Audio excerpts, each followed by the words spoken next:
New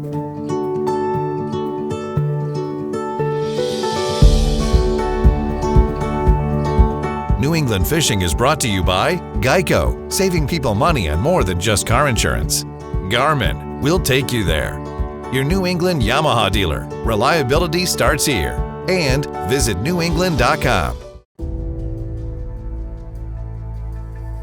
I know a special place, a certain corner of the country where the fishing is pretty good. A place with deep lakes and surf-pounded beaches, marsh-lined estuaries and lazy forest streams, roaring ocean rips and small secluded ponds. A place called New England.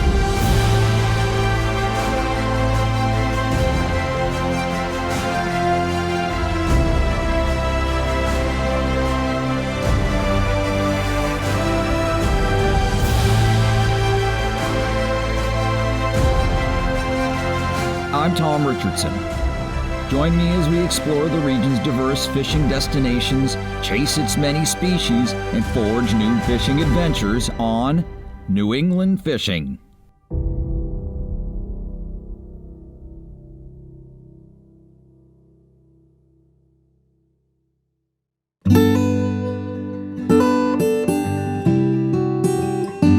New England is filled with such an abundance of fascinating spots to fish that many simply fly under the radar of even the most avid fishermen.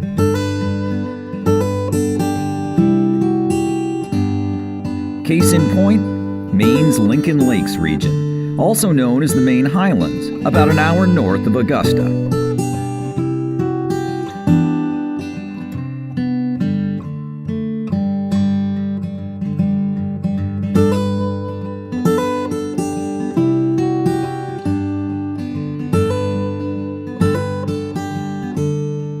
I visited the area in August at the invitation of Nancy Souza and Keith Carpenter, proprietors of Sleeping Bear Campground and Cabins in the town of Lee.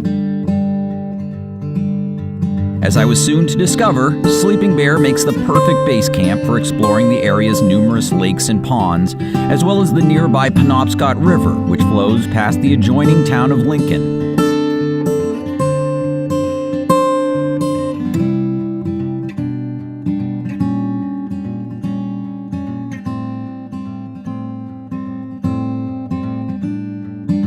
I was up early the first day, but not earlier than Keith, who had a huge breakfast prepared, including enough eggs, bacon, sausage, and other delicious fare to feed an army.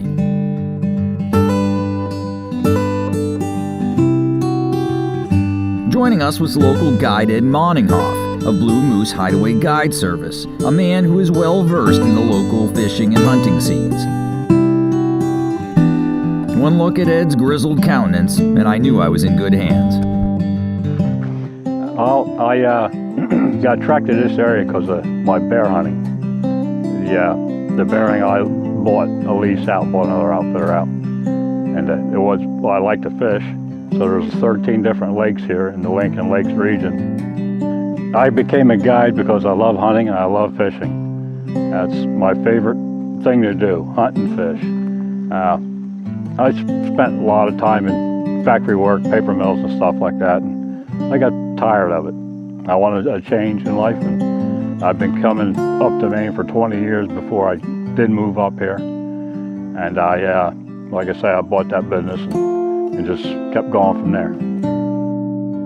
We kicked things off by trailering Ed's bass boat to nearby Matanawacook Pond, which holds both largemouth and smallmouth bass. Tournaments are often held on the pond, which features a variety of bass-holding structure, from deep rock piles to shallow weed-filled coves.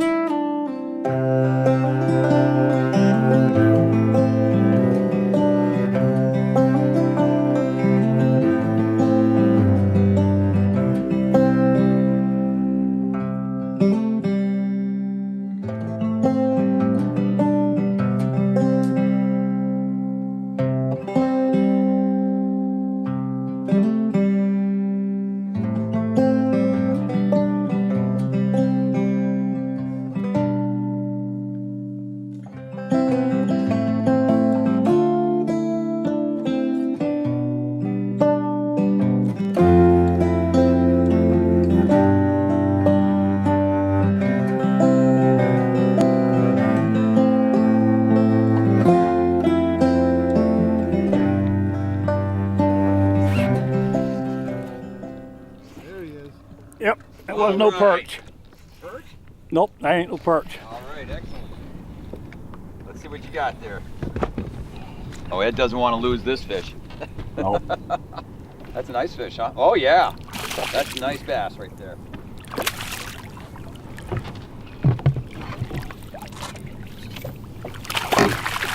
Woo.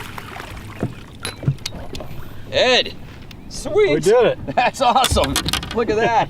There are fish. There are big bass in this lake. Yeah. You're right. He's just a little one. Oh yeah. Well, it's a good size. I wouldn't, say that that's that small. I'd be happy catching a fish like that. Look at that. All right, good. We're on the board. Like I said, they're getting bigger, right? Yes, they are. That's right. So Now the next one, we gotta get bigger. the next one's going to be 5 pounds. Let's hope so. Let's hope so. All right. Excellent.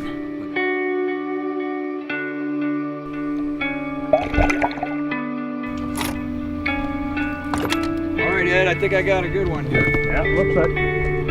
Oh yeah. Yeah. Keep it down. Keep it down.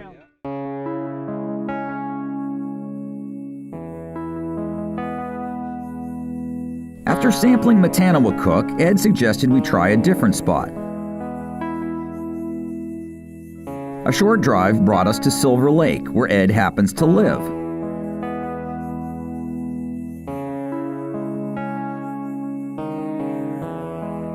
After launching, we headed to a rocky drop-off and began casting lures as a late afternoon thunderstorm rumbled ominously in the distance. Oh, there we go. Now that looks like a largemouth. Do you have largemouth here in this lake too? All right. Let me get the net. There we go. Woohoo! All right, Ed. Fish on. Here we go. Fish on board. Now stir, but Nope, it's a start. it'll do, right? Yep. Awesome. Okay. Different lake, same fish though. Yep.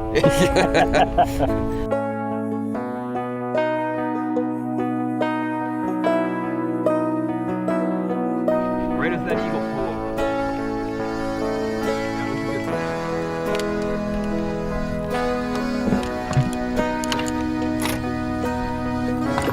All right, Ed, I think I got a good one here. Yeah, looks like. Oh yeah. Keep, Yeah. Keep it down. Keep it down. Yeah. Bow to it, right? Nice and large now. Yep.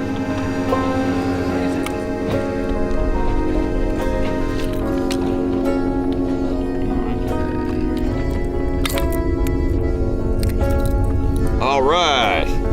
Hey, there you go. Nice little largemouth bass.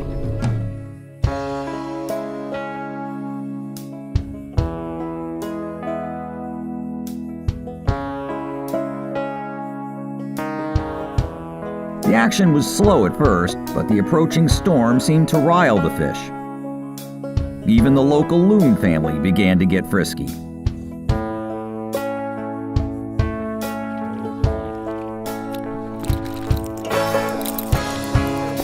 All right.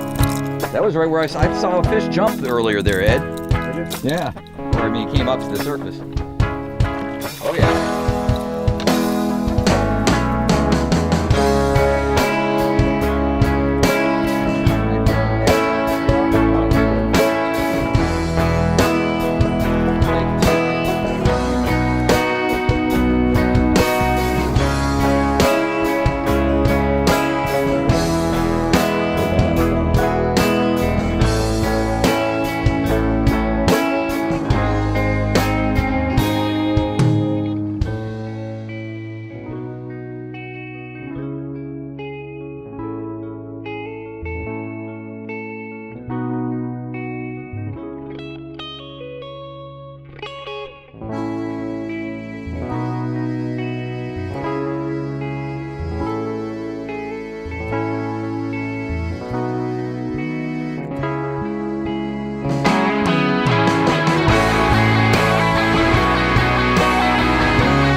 Wow, that's cool, man. He was just lurking in those weeds. Yep. Woo! Nice. Is that the best one of the day, you think, Ed? Yep. Beautiful. Yeah, I got him. Now can they survive with one eye? Yeah, they can. Yeah. They're tough critters, huh? Yep. Can you see that hook in there? Yeah. I really love the bass fish. That's my favorite fishing right now. I think the biggest challenge is figuring out what the fish are going to bite on. The weather's got a lot to do with it. It's like today we had hot, high suns. It's one of them dog day, fishing days. I like to try use different lures to try to figure out what they're going to hit, what the presentation's going to be, how you got to present it, how you got to tune the lures. I do a lot of tuning on lures. Fish number 2. Oh, nice fat one. That is. Big one. Fatty.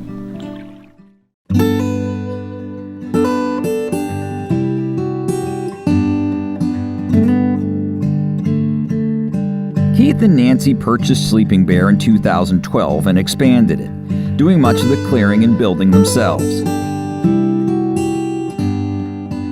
Today, the tidy campground comprises a series of well-appointed housekeeping cabins, RV and tent sites, 2 bathhouses, and an event pavilion. All of it convenient to hundreds of miles of ATV and snowmobile trails.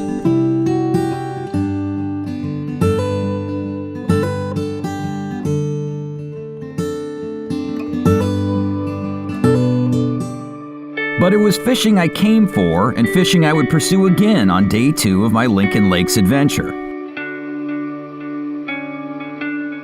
This time, however, I'd get a very different perspective on the local angling options, courtesy of Zach Glidden of Trasuski Fishing Adventures. With Zach's Hyde drift boat in tow, we drove to a launch site in North Lincoln on the Penobscot River. A few minutes later, we entered a different world.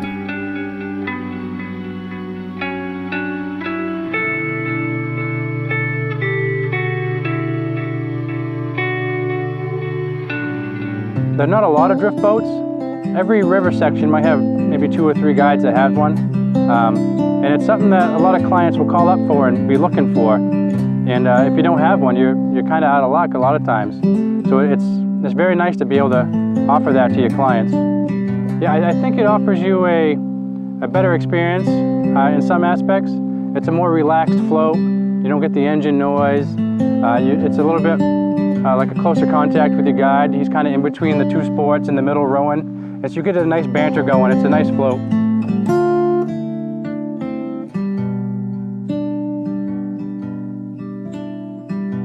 Until this point, all my previous experiences on the Penobscot had taken place solely on its west branch, which is renowned for its landlocked salmon fishing. Therefore, I was completely unprepared for this wider, quieter part of the river. No salmon here, of course, but the clear waters were teeming with another species. You hit it right there, man. All right.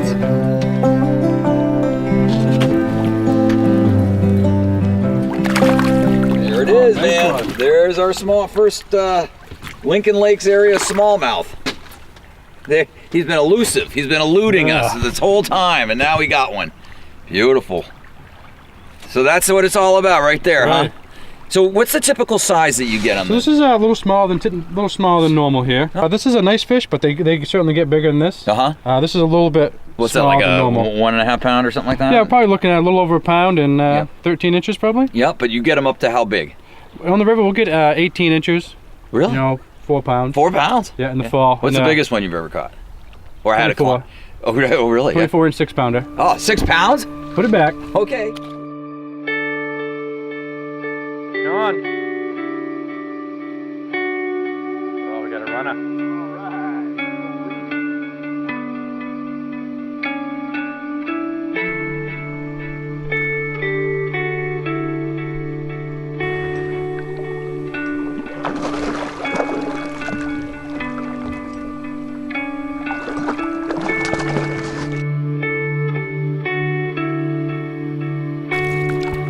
fish number 2. Oh, nice fat one. That is. Fatty.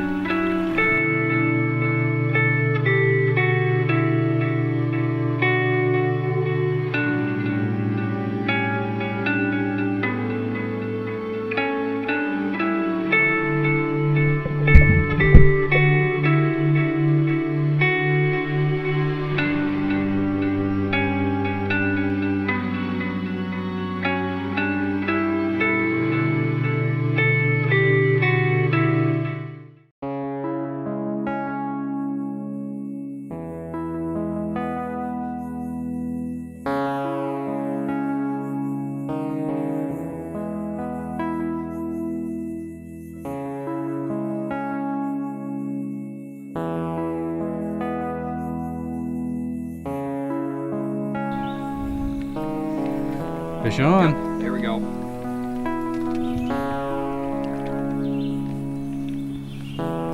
Nantucket sleigh ride. It's gonna jump. Nice.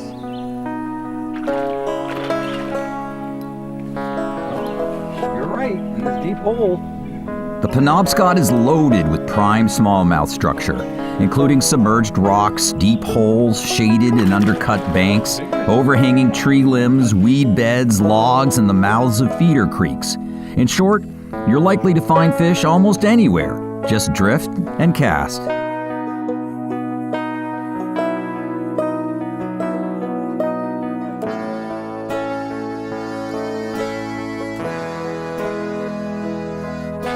We drifted through that long weed bed, and now we're at the end of this island here. Yeah, so we come down the weed bed to the tail end of the island. We get the water coming around. Hey, there he is. Guess what? As if on cue. Oh, Nice. little guy. So yeah, so explain this spot Yeah. that we anchored up here. So the tail end of the island, we got a bunch of ledge coming out from shore, the water coming around and then down off the weed flats. Get a nice deep hole here, hold some nice fish. How deep is it? We're probably looking at about 15 feet. So in a river that's only 4 to 8, 15's a nice hole. Sure.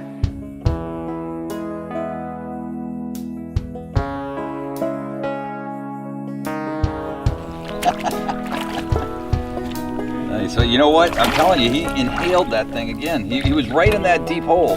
Yep. We're gonna need the pliers on this one. But look at that one, huh? So look at that pronounced like hump on his back.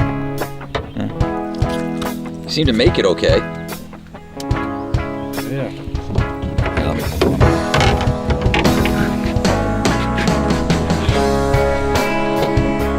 Word of warm fit. Ugly and ugly.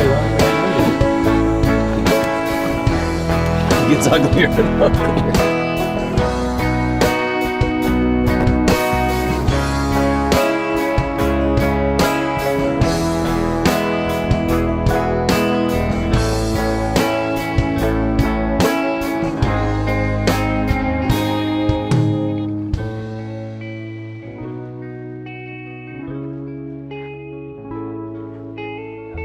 After catching several fish on spin gear and soft plastic tube lures, I decided to see if these fish would take a fly.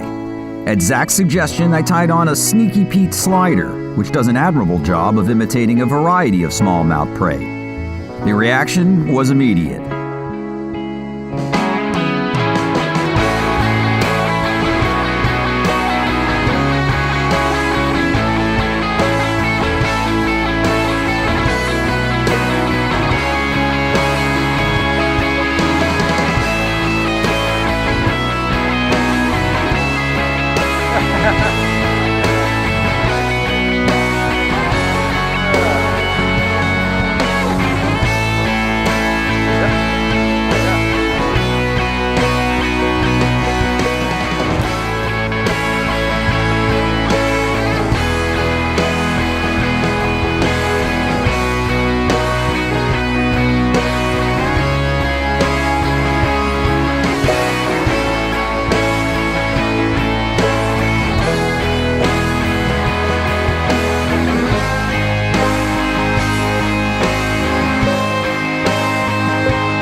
So I love fishing. I think it's just growing up in Maine. You know, that's what my father did. I mean, that was the time we spent with him, you know. He worked nights, and so we never saw him much except for on the weekends. We always went fishing, and I think that was the start of it from there. And it just, you know, went on throughout my life, and it's a great hobby, it's a great pastime, great stress reliever. That's why I love fishing myself. My name is Zachary Glidden. I'm from Lincoln, Maine, and I'm a registered Maine fishing guide. The smallmouth action was phenomenal, and we took fish at will on both spin and fly gear all along the 8 miles of river we drifted that morning.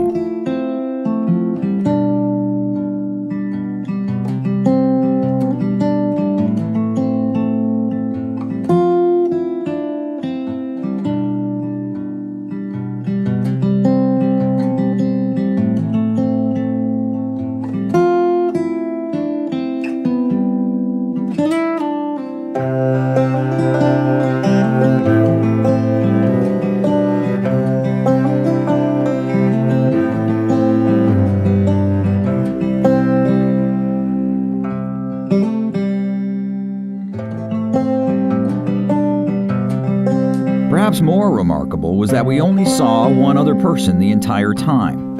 It was an eye-opening experience, and I vowed a return to this stretch of the Penobscot.